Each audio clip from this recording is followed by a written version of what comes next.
দেশের পর্যটন খাতের অন্যতম সম্ভাবনাময় স্থান হচ্ছে পার্বত্য চট্টগ্রাম। তো আমরা দেখেছি বিগত 2016 সালে রাঙ্গামাটি পার্বত্য জেলা পরিষদের পক্ষ থেকে রাঙ্গামাটির পর্যটন শিল্পের উন্নয়নে 1250 কোটি টাকার একটা প্রকল্প নেওয়া হয়েছিল। নানা কারণে সেই প্রকল্পটি আলোর মুখ দেখেনি।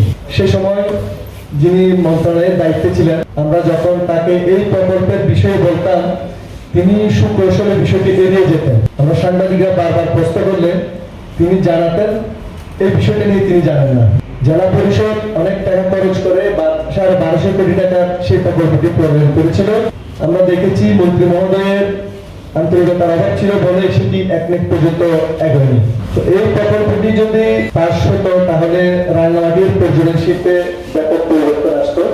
এখন আপনি যেহেতু মন্ত্রণালয়ের দায়িত্ব পেয়েছেন, এই প্রকল্পটি 2016 সালে 1250 কোটি টাকার প্রকল্প ছিল।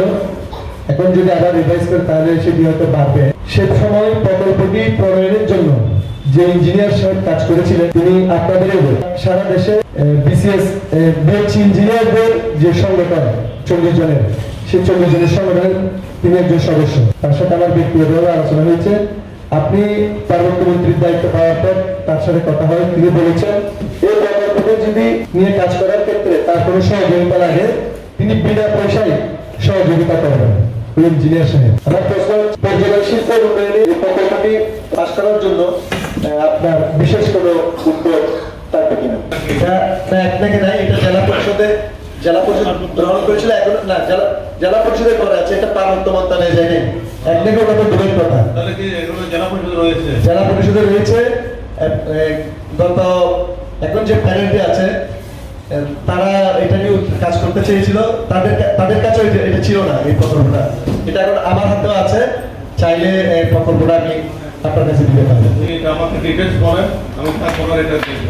এটা আমরা যা করার যদি এখানে যদি জেলা পরিষদ থেকে এটা জানতে পারবো যে বিষয় মন্ত্রণালয় কোনো এখানে প্রবল রয়েছে, সেটা যদি আপনি আমাকে ডিটেলস করেন, আমার বন্ধুকে বলেন, আমি কাজ নিয়ে বেরিয়ে যাবো, অসুবিধা হবে না।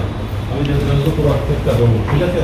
আপনি অনুমতি দিলে ওই ভদ্রলোক আপনার সাথে মন্ত্রণালয়ে গিয়ে দেখা করবো। আচ্ছা ঠিক আছে, অসুবিধা নেই, ওয়েলকাম। ভালো হতো।